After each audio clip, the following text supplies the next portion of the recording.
dalam Tuhan, pemberkatan nikah sebentar akan kita lakukan. Tapi saya perlu sampaikan bahwa pemberkatan nikah ini dilakukan di dalam ibadah. Ibadah GKSI Api Kemuliaan itu ada dua, ibadah pagi jam 9 dan ibadah sore jam 6. Ya, jam 6 sore, setengah 6 sore, maaf, setengah 6 sore. Nah, pernikahan ini kita lakukan di dalam ibadah sore karena ini adalah jemaat, ya, jemaat. Sehingga kita sudah sepakat setiap pemberkatan nikah kita lakukan di dalam ibadah minggu. Silakan yang mau di minggu pagi juga boleh, tapi kalau minggu pagi itu manusianya udah sesat banget sampai di luar-luar sana. Jadi kita lebih arahkan ke minggu sore.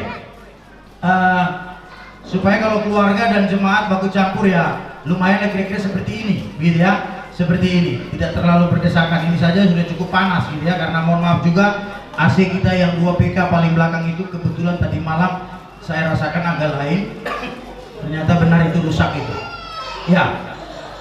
Sehingga prosesinya akan berjalan setelah kebenaran firman Tuhan kita dengar, gitu ya, gitu ya. Nah, kipas-kipas ini nggak apa-apa ya. Yatri dan Foni, saya juga kipas-kipas ini. Haleluya. Ya.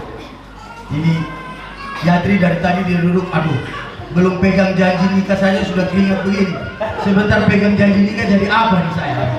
Hah? Wih, dia tangannya begini nih. Luar biasa. Haleluya. Ya, tepuk tangan dulu buat pengantin boleh dong. Ya. Puji Tuhan, Bapak Ibu Saudara yang kasih dalam Tuhan. Saya sedang menggiring jemaat terus sedikit demi sedikit untuk memahami tentang apa itu gereja dan apa itu maunya Tuhan tentang gereja. Jadi kita membangun gereja tidak asal-asalan, tidak karena kemauan kita, untuk kepentingan kita, tidak, tetapi kita lakukan berdasarkan keinginan Tuhan, ya. Poin demi poin khotbah sudah saya sampaikan, rangkaian demi rangkaian khotbah, tema demi tema khotbah dalam poin besar gereja roh. Saya sampaikan terus sampai hari ini. Waktu yang lalu saya menyampaikan firman Tuhan tentang gereja itu disebut Tuhan sebagai bangsa yang kudus. Ya, sebelum dijadikan bangsa yang kudus, ada proses di mana 1 Petrus pasal 2 ayat 9 bilang mereka dikeluarkan dari gelap kepada terang. Ya, dikeluarkan dari gelap kepada terang. Saya sudah jelaskan itu kepada jemaat. Yang belum dengar bisa nonton di YouTube khotbah saya, ya. Sudah bisa nonton di sana. Saya berlanjut khotbah saya. Nah, proses dikeluarkan menuju dari gelap menuju terang itu seperti apa? Itu yang hari ini mau saya sampaikan. Bagaimana caranya? Bagaimana cara saudara dan saya yang disebut sebagai gereja itu, ya, yang tadinya adalah orang yang berlumur dosa, ada di dalam tempat yang gelap. Hari ini kita berada di tempat yang terang. Yang sudah di tempat terang katakan amin. Amin. Yang belum, ayo mulai. Ya. Nah, saudara yang kekasih dalam Tuhan, dari gelap kepada terang yang ajaib ini tidak asal-asalan saudara pindah begitu saja. Enggak. Ada cara, ada proses yang Tuhan sendiri yang buat, Tuhan sendiri yang kerjakan. Nah, ini yang mau kita pelajari sama-sama dari khotbah lama saya sebetulnya. Tapi banyak jemaat yang baru yang juga mungkin belum pernah mendengarkan khotbah ini. Mari kita buka di dalam 1 Petrus pasal 1.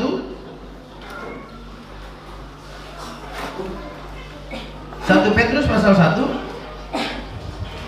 ayat 18 dan 19. Kalau kita dipindahkan dari gelap menuju terang itu ada di 1 Petrus pasal 2 ayat 9. Sekarang kita mundur satu pasal, ya. Pindah dari gelap ke terang itu bagaimana caranya? Bagaimana caranya? Ya.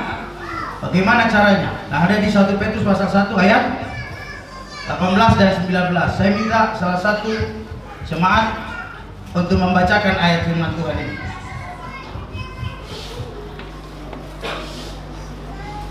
Firman Tuhan 1 Petrus 1 agak keras lagi. Demikian firman Tuhan, sebab kamu tahu bahwa kamu telah ditebus dari cara hidupmu yang sia-sia, yang kamu warisi dari nenek moyangmu, itu bukan dengan barang yang fana, bukan pula dengan perak atau emas, melainkan dengan darah yang mahal, yaitu darah Kristus yang sama seperti darah anak domba yang tak bernoda dan tak bercacat. Iya. Bapak Ibu Saudara yang kekasih dalam Tuhan, Tadi pagi saya sudah sampaikan firman Tuhan ini kepada jemaat. Ya, saya sudah sampaikan firman Tuhan ini kepada jemaat. Saya katakan begini, bahwa sekali lagi ini sudah beberapa kali saya sampaikan. Pernyataan saya sudah beberapa kali saya sampaikan. Saya katakan begini, bahwa Alkitab yang ada di tangan kita ini Alkitab dalam bahasa Indonesia. Syukur kalau ada di sini orang Soe pegang Alkitab dalam bahasa Soe. Ya. Atau lebih bagus lagi kalau ada orang di sini pegang, waktu kita baca tadi, waktu Pak Martin baca, dia pegang bahasa Inggrisnya. Ya. Dia baca dalam bahasa Inggris, ya. Nah, Bapak Ibu Saudara kasih dalam Tuhan, maksud saya begini, tanpa mengecilkan atau menghina bahasa kita. Ya, saya minta tolong yang ada di luar ya. Saya minta tolong tuh. Saya nggak suka orang kalau saya lagi khotbah jalan-jalan ya, tolong. Mau duduk di luar sana dulu. Kalau mau masuk sekalian. Ya, jangan ganggu konsentrasi jemaat untuk mau dengar firman Tuhan. Saya sedang mengajar jemaat. Ya, Bapak Ibu Saudara yang kasih dalam Tuhan, tanpa bermaksud mengecilkan, ya, atau menghina bahasa kita, bahasa Indonesia, tapi selalu saya katakan bahwa bahasa Indonesia itu bahasa yang paling miskin kosakata, gitu ya. Sehingga dalam Alkitab bahasa Indonesia, ya seperti tadi, kamu telah ditebus. Kata tebus itu ya kita ditulis dengan kata tebus begitu saja tanpa penjelasan apa-apa. Paling kitanya yang begitu tahu, kita begitu lihat kata tebus, kita bisa buka kamus bahasa Indonesia lalu kita perhatikan di sana pengertiannya. Kamus bahasa Indonesia itu kata tebus itu artinya apa? Kita bisa lihat di sana, gitu ya. Nah, tetapi saudara, sekali lagi saya belajar kebenaran firman Tuhan untuk menemukan yang sesungguhnya apa yang menjadi makna di dalam setiap teks Alkitab. Untuk sekali lagi saya temukan makna asli yang ada di dalam setiap teks Alkitab. Itu kemudian saya sampaikan kepada jemaat sebagai pengajaran. Saya mengimani. Sekali lagi, saya mengimani yang membuat gereja bertumbuh, yang membuat iman orang Kristen bertumbuh itu firman Tuhan, bukan statement rohani. Sekali lagi, banyak hamba Tuhan, banyak pendeta ketika berdiri di mimbar pintar membuat statement, pendapat rohani. Baik atau tidak baik? Sangat baik menurut saya. Karena dia sedang berperan untuk apa? Menguatkan kita. Dia sedang berperan untuk menyampaikan pernyataan-pernyataan, statement-statement yang sifatnya adalah untuk mendorong kita maju, berkembang, baik. Tetapi saya mau kasih tahu sekali lagi, Tuhan yang bilang bahwa manusia hidup itu dari setiap firman yang keluar dari mulut Allah. Ya, ketika Yesus dicobai, dia lapar, setan datang kasih dia batu, bilang kalau engkau ini anak Allah jadikan batu ini jadi roti supaya kau makan. Yesus bilang manusia tidak hidup dari roti saja, tapi dari apa? Setiap firman yang keluar dari mulut Allah. Nah, firman yang keluar dari mulut Allah ini yang mana? Ini yang saya cari tahu. Tugas saya sebagai gembala yang mau kasih makanan-makanan rohani kepada jemaat, saya cari tahu, saya gali untuk kemudian saya temukan, lalu saya sampaikan kepada jemaat sebagai pengajaran yang juga menjadi doktrin di gereja ini, gitu ya, di gereja ini. Saya sudah berkali-kali berhadapan dengan orang-orang yang mencoba untuk berselisih doktrin dengan saya, ya, dan tidak ada yang bertahan. Karena saya percaya doktrin yang saya pegang adalah kebenaran sejati. Ya, hadapi siapapun saya siap. Ya, karena apa? Saya yakin bahwa yang saya temukan adalah yang sejati.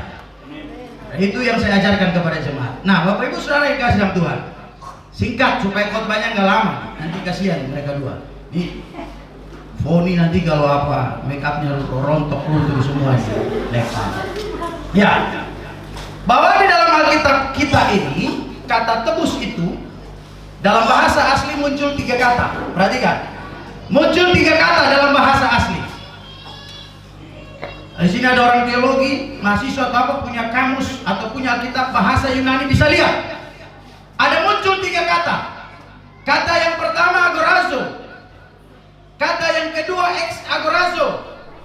Kata yang ketiga lutro. Perhatikan, ada 3 kata di dalam 1 Petrus pasal 1 ayat 18-19 ini yang muncul untuk menggambarkan tentang kata tebus, penebusan, karya penebusan, ya, yang dilakukan oleh Tuhan Allah kita, ya, untuk kita, gitu ya. Karena keselamatan itu adalah kasih karunia, bukan karena perbuatan baik. Ingat itu. Saudara berbuat baik seperti apapun tidak bisa dipakai untuk membayar surga. Keselamatan itu murni karena kasih karunia. Tuhan yang berbicara, Tuhan yang berkehendak, Tuhan yang bekerja di sana. Disediakan keselamatan, saudara hanya tinggal percaya dan saudara diselamatkan. Itu kasih karunia. Alkitab bilang bukan karena hasil usaha, tapi karena kasih karunia Tuhan. Ya. Nah, saudara yang kasih Tuhan, ada 3 kata dalam bahasa asli yang muncul di sana. Yang pertama agorazo, yang kedua ex agorazo, yang ketiga lutro. Apa itu arti daripada ketiga kata itu? Yang pertama, agorazo. Agorazo itu artinya begini: kamu telah dibeli dengan harga yang lunas dibayar. Perhatikan, katakan amin. Hanya buat yang percaya saja. Sekali lagi, hanya buat yang percaya saja. Itu nggak Pak Wakil Gembala? Wakil Gembala ini Inggris ada di sini. Ya. Kenapa saya bilang begitu? Sekali lagi, berkali-kali bertahun-tahun saya ajarkan kepada jemaat. Lu duduk di dalam gereja, belum tentu lu anak Tuhan. Amin. Nilai orang jangan di gereja, nanti di luar baru kita nilai orang. Amin. Di gereja kita semua lebih hebat dari malaikat, percaya. Nanti di luar sana baru kita ketemu yang aslinya seperti apa. Nah, saudara yang kasih dalam Tuhan, agorazo itu punya pengertian apa? Sekali lagi, bahwa kita ini telah dibeli. Kata tebus di sana itu mengandung pengertian ada terjadi proses jual beli di sana. Ya, perhatikan. Dalam peristiwa Kalvari yang Jumat nanti kita akan peringati. Jumat besok ini Jumat Agung. Jumat nanti kita akan peringati. Petrus menggambarkan melalui kata agorazo bahwa di sana sedang terjadi, ketika peristiwa itu terjadi, sedang terjadi proses jual beli. Kalau proses jual beli tentu ada penjualnya, pasti ada pembelinya. Maka harus ada juga apa? Barang dagangan. Betul nggak? Lah apa yang dijual, apa yang dibeli, kan begitu. Ada barang dagangan. Amin.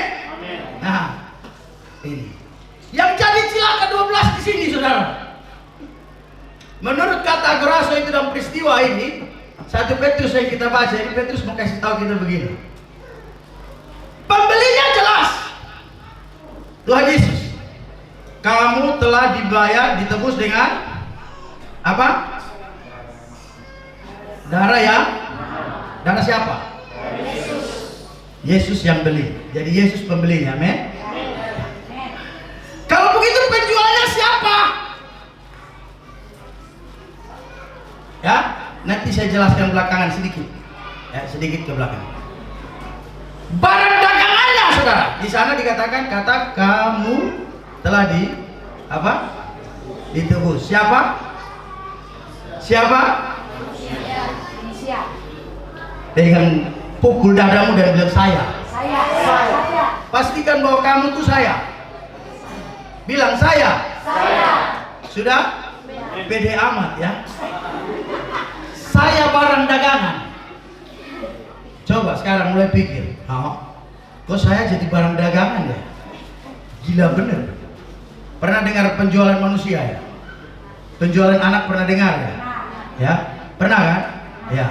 Tapi itu sedikit beda, jauh berbeda dengan yang kita sedang bicarakan. Ya. Baik, Bapak Ibu. Kalau kata yang pertama agorazo pengertiannya apa?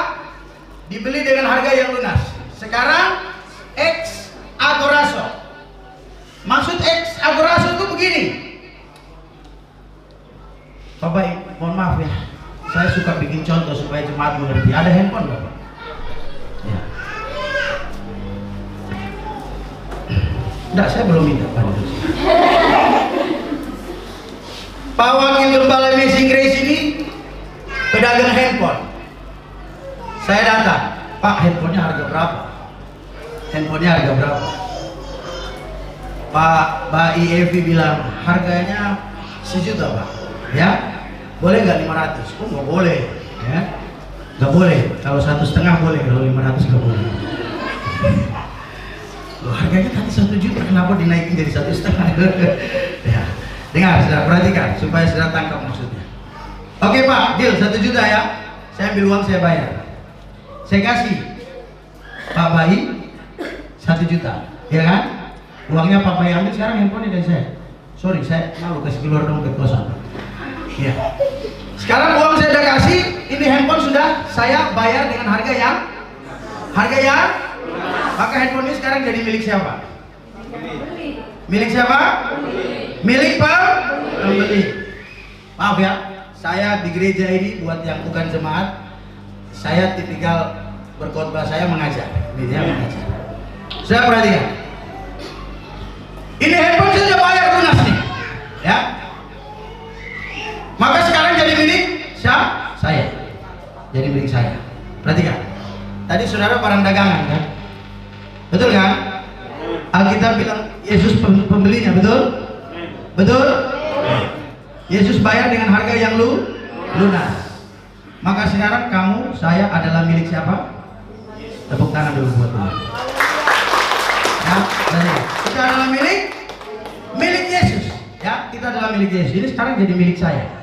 Sudah milik saya kan? Sekarang saya buat apa dengan ini handphone? Sudah jadi milik saya.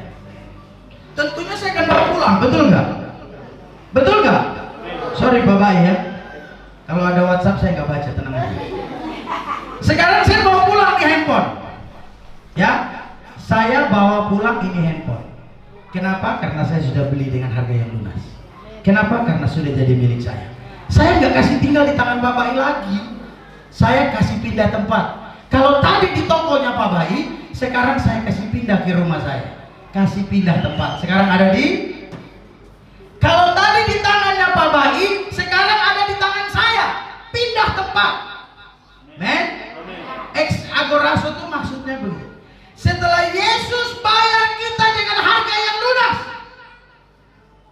Dia tidak kemudian meninggalkan kita di lubang itu. Dia tidak kemudian tinggalkan kita di tempat di mana Dia bayar, Dia beli, saudara. Setelah Dia bayar dengan lunas, yang Dia kerjakan adalah Dia pindahkan kita. Kalau tadi kita ada di tempat yang gelap, sekarang Dia akan pindah kita ke tempat yang terang. Tepuk tangan buat Dia. Ya, itu ex agorazo maksudnya. Ya, ex agorazo. Yang ketiga kata apa? Lutro. Lutro. Alkitab yang tulis kata itu. Ya, tuh siapa? Orna. Orna mana Orna? Orna mana Orna? Tidak datang. Ada di luar. Ada di luar. Mahasiswa. Bapak, hari Senin saya mau khotbah. Tolong dong ajari. Khotbahmu dari mana? 2 Timotius 3 ayat. Oh, segala tulisan yang diilhamkan Allah itu ya. Iya Bapak. Oh iya, lu buat seperti ini. Sebutkan bahwa dari huruf A, huruf pertama Kejadian sampai huruf akhir Wahyu, huruf yang pertama Kejadian sampai huruf terakhir Wahyu, itu adalah firman Allah dan penulisnya adalah Allah sendiri. Dengar, kata-kata yang saya ucap tadi, penulisnya adalah Allah sendiri. Amin. Ya. Petrus yang bukan penulisnya. Markus, Petrus itu tahu huruf. Markus yang tulis itu surat Petrus. Yohanes Markus. Markus waktu tulis itu surat Petrus. Petrus ngomong apa? Yang diilhamkan Allah itu yang dia omong. Lalu Petrus tulis, yang diilhamkan Allah. Maksudnya yang diucapkan Tuhan itu yang dia omong, dan Markus tulis. Tuhan yang menyebut kata agorazo, ex agorazo, dan lutro. Ingat itu ya. Nah sekarang kata yang ketiga, lutro. Apa itu artinya lutro? Dimerdekakan. Tepuk tangan sekali lagi buat Tuhan. Sekarang baru saya masuk dalam penjelasan. Jadi kalau tadi pagi saya bilang kalau orang yang sekolah pendeta jurusan teologi harusnya sudah belajar, harusnya sudah tahu. Ya, perhatikan. Di sekolah teologi itu dalam ayat ini tuh diajarkan tentang teologi perbudakan, gitu ya. Teologi perbudakan. Maksudnya begini. Sekali lagi, kamu tuh siapa tadi? Kamu tuh siapa tadi? Barang dagangan. Siapa? Nah, sekarang saya mau bilang begini. Kamu tuh yang dimaksud oleh Alkitab itu adalah budak. Budak, perhatikan. Budak. Sekali lagi, budak. Budak itu artinya apa? Budak itu apa artinya? Orang yang sudah tidak lagi punya hak atas hidupnya sendiri. Hak hidupnya sudah dicabut. Itu budak namanya. Hak hidupnya sudah dicabut. Ya, budak.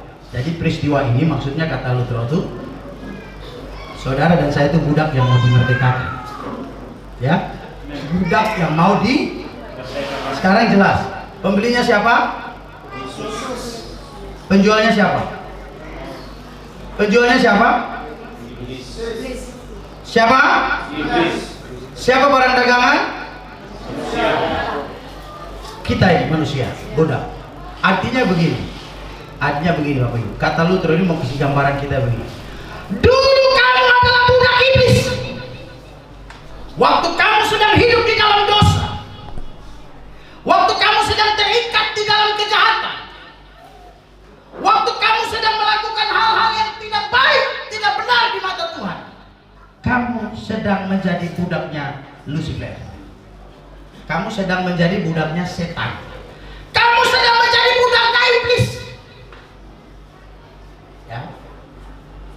Lalu Kristus datang untuk membeli kamu dan dia lakukan, dia bayar dengan harga yang lunas. Budak itu biasa diperjualbelikan di pasar perbudakan. Tadi pagi saya kasih gambaran dulu. Yang lahir di tahun 70-an ada di sini 70-an. Yang lahirnya 70-an, tahun 70-an. Kira-kira usia umuran saya ada nggak sih? Tidak ada. Nih perhatikan. Berarti semua di atas 80 ya. Jadi kira-kira film Little Miss itu yang paling di bawah saya di sini ya mungkin hanya lihat di TV tapi masih apa gitu saja. Belum bisa bilang oh itu yang budak tuh yang kulit hitam tuh. Belum bisa bilang begitu. Yang kulit hitam di sini jangan tersinggung, saya juga kulit hitam. Nah, sudah perhatikan. Dalam film Little Miss itu saya tahunya tentang perbudakan itu dari film itu. Oh ini dah. Jadi di situ ada tuan-tuan, Tuan Baron Araruna, Tuan Roberto, apalagi Da Silva atau apalagi begitu. Mereka orang kaya punya perkebunan. Perkebunan mereka itu dikerjakan, digarap oleh budak-budak mereka. Ya, budak-budak mereka. Orang-orang yang mereka beli, manusia yang mereka beli dengan segala macam surat-suratnya, ya, dengan meterainya dan sebagainya. Bahwa ini adalah budak. Mereka ambil beli, kemudian mereka bawa pulang ke rumah, mereka jadikan budak di sana. Nanti kalau mereka sudah pakai lama, lalu mereka merasa bosan, mereka merasa sudah tidak suka lagi, mereka bisa jual kembali. Pedagang-pedagang budak bisa beli kembali, jual lagi di pasar budak. Kalau ada yang datang beli, dibeli, dibayar dengan harga yang lunas, kemudian dibawa untuk dipergunakan sebagai budak lagi. Tadi kan, saya kasih gambaran. Kira-kira pekerjaan setan itu seperti itu atas hidup kita.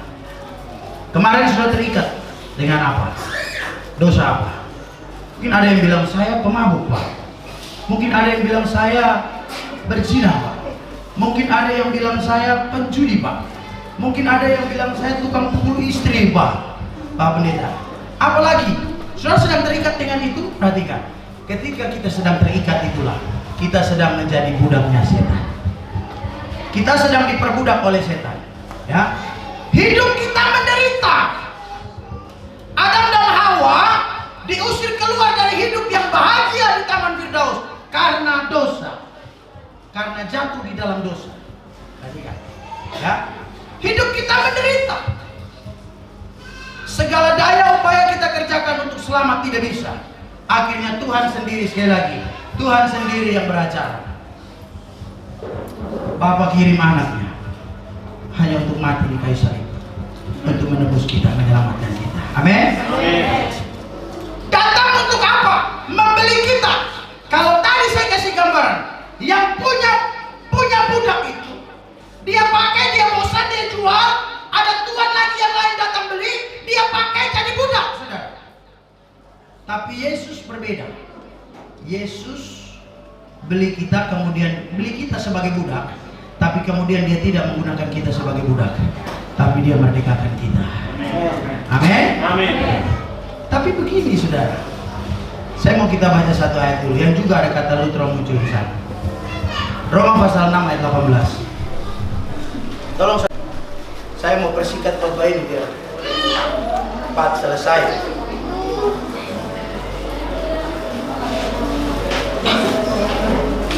Roma 6 ayat 18, bisa satu orang baca? Roma pasal dimerdekakan dari dosa dan menjadi hamba kebenaran. Kamu telah dilutrokan, dimerdekakan dari dosa dan menjadi apa? Hamba kebenaran. Hamba kebenaran. Saudara, banyak orang salah mengartikan ayat ini. Perhatikan ya. Jangan ada di sini yang mungkin gereja di tempat lain terus menilai ini Bapak Pendeta kesombong amat banding-bandingkan dengan yang lain. Enggak. Saya nggak bermaksud begitu. Ya, saya sedang mimbar enggak. Saya sedang mengajar jemaat di sini yang saya kasih. Ya, jadi kalau ada yang dari lain karena kebetulan ada pernikahan lalu datang, jangan salah menilai. Ya, tapi ini kebenaran yang saya mau kasih tahu. Banyak orang tidak paham kata ini, tidak paham ayat ini. Sehingga ketika menyampaikan kepada jemaat, disampaikan dari gagal pahamnya, akibatnya jemaatnya pun gagal paham. Sehingga sampai hari banyak orang Kristen gagal paham. Ya, karena ayat ini hanya bilang kamu dimerdekakan dalam bahasa Indonesia. Kamu telah dimerdekakan dan menjadi apa? Banyak orang menyampaikan ayat ini dengan mengatakan bahwa Tuhan hari ini sedang memakai kita menjadi hamba-hambanya. Setelah kita menjadi orang-orang yang bertobat dan diselamatkan, hari ini Tuhan begitu luar biasa memilih, kemudian memakai, membentuk, kemudian memakai kita sebagai hamba-hambanya untuk memberitakan Injil, untuk menyatakan keselamatan bagi bangsa-bangsa. Banyak orang bicara begitu, benar nggak? Baik, tapi tidak benar. Kenapa? Karena kata yang dipakai adalah lutro. Nah, saya mau kasih tahu pengertian kata lutro itu begini, dalam bentuk ilustrasi. Saya kira Pak Wakil Gembala, Ibu Wakil Gembala ini tahu karena saya pernah khotbah ini buat mereka juga. Nih, perhatikan Bapak Ibu. Kata lutro itu punya pengertian begini. Saya kasih ilustrasi ya. Ada orang kaya raya begitu. Orang kaya raya katakanlah dari mana? Dari Arab ya boleh, dari Inggris, dari Eropa, dari Arab boleh. Datang ke Afrika di sebuah gurun pasir, karena Afrika banyak gurun pasirnya, kira-kira begitu. Di sebuah gurun pasir di mana di situ ada sebuah pasar yang namanya pasar perbudakan. Di situ sedang diperjualbelikan budak. Perhatikan. Di situ sedang diperjualbelikan budak. Tadi sudah dengan bangga mengatakan kamu tuh saya ini budak, begitu ya. Sedang diperjualbelikan di sana, ya, di pasar budak itu. Kemudian si tuan ini datang ke pasar itu, lalu dia mulai berjalan-jalan mencari budak di sana, karena dia sedang membutuhkan budak untuk dia pekerjakan di perkebunannya. Taruhlah begitu. Dia jalan hari yang pertama dia cari, karena pasar itu besar dan budak yang dijual sangat banyak. Dia jalan ke sana kemari, hari pertama tidak mendapatkan apa-apa. Hari kedua dia berjalan ke sana kemari, tidak dapat apa-apa. Hari ketiga pun demikian, dia lihat begitu banyak budak diperjualbelikan di sana, tapi dia tidak dapat apa-apa. Tidak dapat apa-apa. Terus berlangsung hari keempat, hari kelima, dan akhirnya hari keenam. Tiba-tiba matanya tertuju kepada seorang budak lelaki yang sedang dijual di sana. Budak yang dijual di sana itu dalam keadaan dirantai, tangan dan kaki semua dirantai. Rantainya dipakai gembok, suratnya bermeterai ada di sana, ditaruh dipegang oleh si pembeli, si penjual. Ya, dia lihat ini budak luar biasa, badannya kekar, tegap, tinggi besar, ya, tinggi besar. Sudah gitu biar hitam ganteng dia, jadi hitam manis kira-kira begitu. Lalu Dia lihat budak ini, kemudian dia jatuh hati. Dia jatuh hati. Percaya nggak saudara bahwa Tuhan itu jatuh hati sama saudara dan saya? Ini banyak yang tidak percaya. Sekali lagi, percaya nggak bahwa Tuhan itu jatuh hati sama saudara dan saya? Amin. Dia jatuh hati. Dia lihat, aduh, Vero nih, ampun, kasihan. Keriting-keriting kecil lagi, aduh. Sudah gitu hidup pula. Biarlah di mata orang dia kecil, tapi di mata saya dia berharga. Kata Tuhan. Haleluya. Ya. Jadi dia lihat, wah, ini budak cakep sekali, bagus sekali, besar badannya, kuat ini. Kalau saya bawa ke perkebunan saya, dia akan menjadi pekerja yang sangat bagus. Saya akan untung banyak nih dari budak seperti ini. Dia jatuh hati, saudara. Kemudian dia datang ke pemilik lapak budak itu dan dia bertanya, Pak, ini orang harga berapa? Ya, budak ini harga berapa kamu jual? Kemudian si penjual mengucapkan satu nominal angka yang memang cukup buat dia kaget. Sangat mahal, fantastis harganya. Perhatikan, percaya nggak kamu dan saya berharga di mata Tuhan? Amin. Karena terlalu mahal tuh uang nggak bisa. Tadi kan Alkitab bilang, bukan dengan barang yang fana, bukan dengan emas dan perak yang banyak sekalipun tidak bisa. Hanya bisa dengan darah Tuhan Yesus. Tidak ada yang lain. Tebus saudara dan saya, ya, tebus saudara dan saya yang ada di lumpur becek-becek dosa. Gak bisa dengan emas dan perak. Alat barternya bukan uang, saudara, dan barang bukan. Hanya bisa dengan darah Kristus, ya, darah yang mahal. Karena jatuh hati Tuhan lakukan itu. Nah, si tuan ini kalau dia lihat dia jatuh hati, dibilang harganya mahal sekali, dia mulai berhitung, waduh ini barang ini orang harganya mahal banget. Dia coba berhitung dan ternyata dia menemukan lebih dari setengah kekayaannya harus dia jual untuk dijadikan uang, dicairkan uang menjadi uang untuk dipakai membayar budak yang satu ini. Tapi sudah kadung cinta, sudah kadung sayang, sudah kadung suka sama orang ini. Dia bilang, dia telepon notarisnya, kamu sekarang hitung aset saya semuanya. Sudah, kalau sudah kamu hitung semuanya, ayo cairkan dalam bentuk uang, jual saham-sahamnya, dijual semua. Jadikan uang, saya butuh uang sekian. Hari ini saya butuh uang sekian. Untuk apa? Untuk bayar ini orang yang saya suka, yang saya cinta, yang saya jatuh hati. Ya. Kemudian notarisnya oke, dihitung dan dijual. Uangnya ditransfer, dipakai untuk membayar budak ini. Singkat cerita, setelah budak ini dibayar, perhatikan, sudah lunas kan? Sudah agoraso, perhatikan ya. Sudah lunas artinya sudah agoraso. Setelah budak ini lunas dibayar, yang dia lakukan adalah apa? Dia bawa keluar budak ini dari pasar itu. Agoraso, peristiwa agoraso. Dia kasih keluar, ya. Dia kasih keluar budak ini. Dia ambil kunci gemboknya, dia ambil surat yang ada meterainya tertanda untuk sebagai apa itu? Pemberitahuan bahwa ini adalah budak, ya. Dan sekarang dimiliki oleh ini, ada cap meterainya. Dia ambil lalu dia bawa. Keluar dari pasar itu, dia naik unta karena di padang pasir, gitu ya. Dia naik unta, dia duduk di atas pelana unta, sedangkan si budak dalam keadaan tangan terrantai, terbelenggu rantai, kaki terbelenggu rantai, berjalan mengikuti dia. Ya, si tuan, si juragan dengan santainya naik kuda, dia naik unta. Si budak jalan dalam keadaan terrantai, kaki dan tangannya. Jalan terus, jalan, akhirnya jauh sekali mereka meninggalkan pasar itu. Sudah sangat jauh. Lihat ke kanan nggak ada rumah, lihat ke kiri nggak ada orang, lihat ke depan, lihat ke belakang, semuanya sudah nggak ada apa-apa. Tiba-tiba si tuannya berhenti.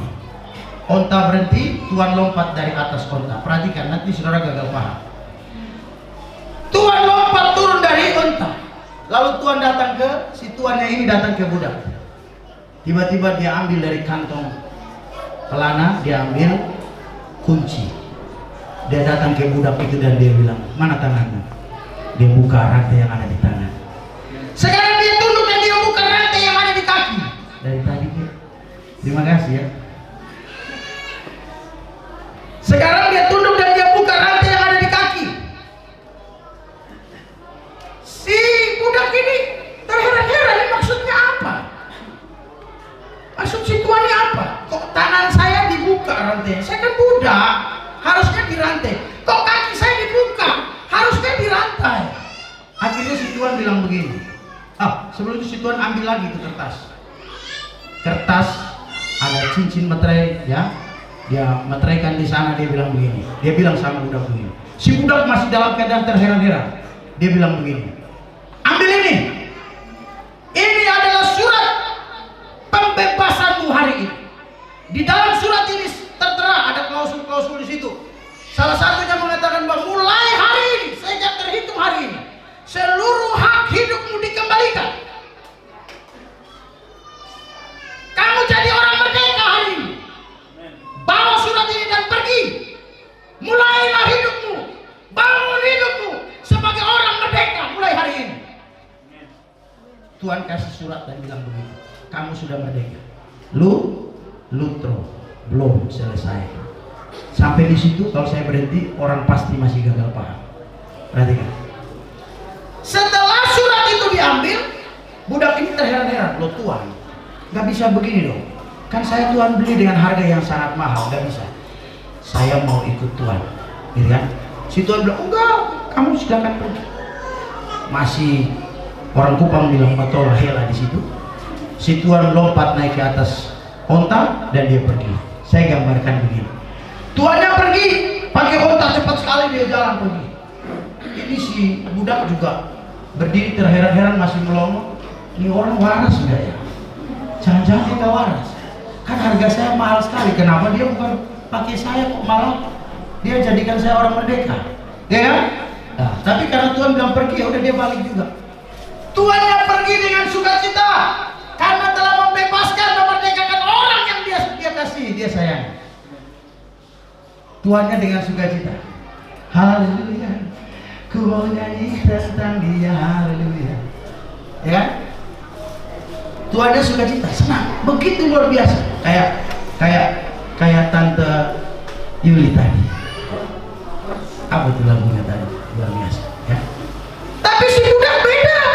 Tuhan itu pergi dengan sukacita karena dia sudah melakukan sesuatu yang dia anggap sangat luar biasa baik dalam hidup. Sekarang si budak jalannya berlawanan, tapi berkecamuk hatinya. Wah ini nggak benar, nggak bagus, nggak baik. Saya salah kalau begini. Saya nggak boleh begini, nggak benar ini. Saya harus mengikuti dia, saya harus balik, saya harus kejar dia, saya harus datangi dia, saya harus mengabdi sama dia. Lalu perhatikan, atas keputusan si budak ini, balik arah dia mengejar Tuhannya. Tuhan, sabar, tunggu. Tuhannya berhenti, lalu Tuhannya bilang begini, hei, ada apa kamu? Mau apa lagi? Kurang uang ya? No, saya kasih uang. Bukan. Tuhan, tolong dengarkan permintaan saya. Saya tahu bahwa Tuhan sudah bayar saya dengan harga yang lunas. Saya tahu Tuhan sudah beli saya dengan harga yang lunas. Lalu Tuhan sudah merdekakan saya. Tuhan nggak pakai saya sebagai budak Tuhan, tapi justru Tuhan merdekakan saya. Tuhan punya mau saya pergi untuk membangun hidup saya sebagai orang merdeka, tapi saya mau minta izin sama Tuhan. Tolong Tuhan, dengarkan permintaan saya.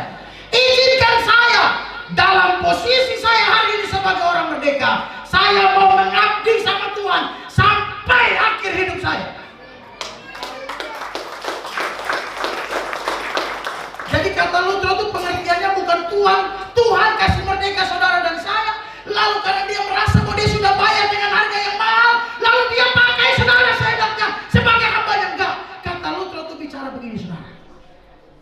Karena kita yang menyadari bahwa kita ini berlumur dosa, kita ini bakal mati masuk neraka, lalu Tuhan datang, Tuhan bayar kita dengan harga yang mudah, begitu mahal harganya, karena kemudian dia merdekakan kita.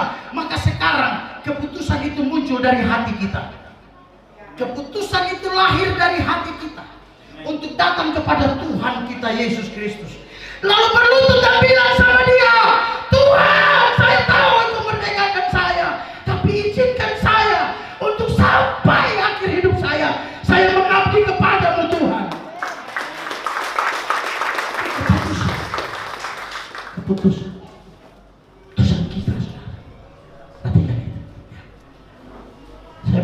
banyak orang tidak paham hal ini. Karena itu dia nggak pernah menangis di kaki Tuhan. Karena itu dia datang ke gereja, dia anggap gereja itu rutinitas belaka. Yang penting saya orang Kristen, saya datang ke gereja menyanyi, habis itu dengar firman, habis itu saya pulang. Minggu depan saya mau datang, gak datang urusan saya. Kenapa orang bangun pagi gak berdoa? Karena itu saudara, kita belum benar-benar merasa bahwa kita ini sudah dimerdekakan, kemudian kita harus menjadi orang yang mengabdi kepada Tuhan. Kenapa orang melayani Tuhan bermain-main, saudara? Karena dia belum merasa. Sampai pada titik dimerdekakan, ya, saya sudah jadi orang percaya, sekarang saya merdeka. Tapi dia belum sampai di level di mana dia berpikir, saya harus berterima kasih kepada Tuhan. Saya mau menyerahkan hidup saya. Dia masih berpikir bahwa Tuhan yang pakai dia. Hal biasa saja, enteng-enteng saja kalau saya seperti itu. Itu kan suka-sukanya Tuhan kan. Dia mau pilih siapa terserah dia. Betul? Nonton YouTube. Ada khotbah saya tentang apa itu? Kados itu ya. Kudus. Orang Kristen umumnya kebanyakan masih sampai di level ini. Berpikir bahwa hidupnya melayani itu karena Tuhan yang pakai. Tapi belum sampai di tahap dia berpikir bahwa ini adalah bentuk terima kasih saya kepada Tuhan. Kalau dia sudah berpikir sampai di sana, ini terima kasih saya kepada Tuhan, akan lakukan dengan sungguh-sungguh, sepenuh hatinya, bahkan sampai mati pun dia siap untuk melakukannya. Amen. Saya tutup. Kemarin ada orang-orang dari sesuku saya, ya, kumpul banyak-banyak. Lalu mereka menceritakan pelayanan gereja di kemuliaan ini. Ternyata ada di antara mereka di jemaat dari Kapuk yang beribadah di sini. Pak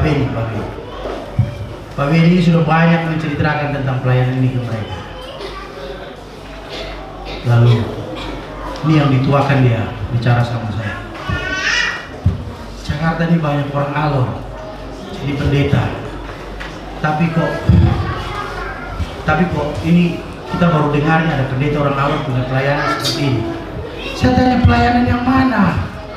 Katanya bahwa nikah apa semua itu 0 rupiah, gratis, tidak ada pungut biaya. Kalau di gereja lain kita dengar kita bahkan batal nikah gara-gara orang pasang 1,2, 1,5, 2 juta, 2,5 dan sebagainya. Kok di gereja itu kok nggak ada? Ya, saya lakukan itu. Loh, kenapa bisa begitu? Saya jawab sederhana. Saya sadar bahwa ini kasih karunia Tuhan. Karena kasih karunia Tuhan, saya nggak mau kasih karunia Tuhan ini saya perjualbelikan. Kenapa? Karena kasih karunia ini saya dapat secara cuma-cuma dari Tuhan, saudara. Saya jawab begitu sama mereka. Hari itu ada pelantikan untuk organisasi orang Altimur ya. Ada pelantikan. Habis saya bicara begitu, mereka bilang, Bapak, minggu depan kami semua gereja di situ. Lalu mereka teringat bahwa hari ini mereka ada acara. Bapak, besok kami gereja semua. Hari ini mereka ada acara. Lalu mereka bilang, minggu depan Bapak, minggu depan kami gereja di sini. Ya. Ada jemaat di sini jadi berkat menceritakan buat mereka pelayanan kita.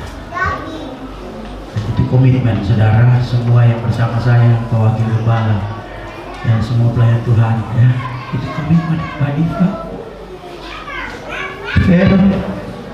Semua itu komitmen. Itu gratis kita terima dari Tuhan. Ingat itu gratis kita terima dari Tuhan. Bentuk terima kasihnya adalah gratis pula kita berikan. Ingat itu, ya, ingat. Memang berat, saya tahu berat. Saya juga harus makan, harus minum. Anak saya harus sekolah dan sebagainya, berat. Sangat berat. Tapi itu yang harus kita bayar. Saya harus bayar. Kita semua harus bayar. Amin. Sederhana saja. Itu terima kasih kita kepada Tuhan. Apapun kita, siapapun kita, sehebat apapun kita, tadi malam, tadi pagi saya tanya, kau punya mobil berapa? Kau punya rumah berapa? Rekeningmu isi berapa? Dengar, saya bilang, satu pun tidak bisa dipakai untuk membayar betapa besar cinta kasihnya Tuhan. Tidak ada satu pun dari semua yang sudah miliki bisa dipakai untuk beli surga, tidak ada. Saya teringat Pak Martin. Tadi saya datang, jangan putus saya duduk di depan sini. Duduk saya bilang begini, ini Panglima Api Kemuliaan. Saya bilang begini, siap. Saya teringat, terima kasih saudara. Pak, saya isi pulsa ya buat pakai. Nggak usah Pak, nggak usah. Pak, saya suruh Tante Bici beli kasih uang bensin. Nggak usah Pak, nggak usah. Kenapa? Terima kasih kepada Tuhan. Itu lutro namanya, ya. Kita bisa dipakai Tuhan, ya. Suka-suka Tuhan. Tapi belum tentu kita mau menyerahkan hidup kita. Kita yang mau menyerahkan hidup kita belum tentu. Sebagai tanda terima kasih kita kepada Tuhan. Gampang kok dilihat. Gampang. Karena merasa dipakai Tuhan, hebat gitu kan. Belum merasa bahwa ini terima kasih kepada Tuhan sehingga saya harus setia kepada Tuhan. Karena merasa dipakai Tuhan, ya saya dipakai Tuhan loh, hebat. Saya dipakai Tuhan. Akhirnya ditegur sedikit, tersinggung. Ya, kenapa tersinggung? Merasa terlalu tinggi harga diri, jabatan. Woi, harga dirimu sudah dibayar lunas oleh Tuhan. Bilang amin. Untuk apa tersinggung lagi? Ya, yang punya harga diri tinggi. Dan saya orang timur, harga diri saya itu darah. Lu coba aja saya punya harga diri. Parang keluar ya, parang ngayang. Pakai mata biji PN ya berlebar. Parang yang keluar. Woi, saya mau kasih tahu saudara. Harga dirimu itu sudah jadi milik Tuhan. Buat yang merasa percaya dan sudah selamat, dengar, harga dirimu sudah milik Tuhan. Dengar, tidak ada utang ya. Lunas dibayar. Lunas, tidak ada utang. Lunas. Ya, lunas. Terakhir dia bilang sudah selesai. Sudah lunas dia bayar. Yang dia tunggu adalah sadar diri kita berterima kasih kepada Tuhan.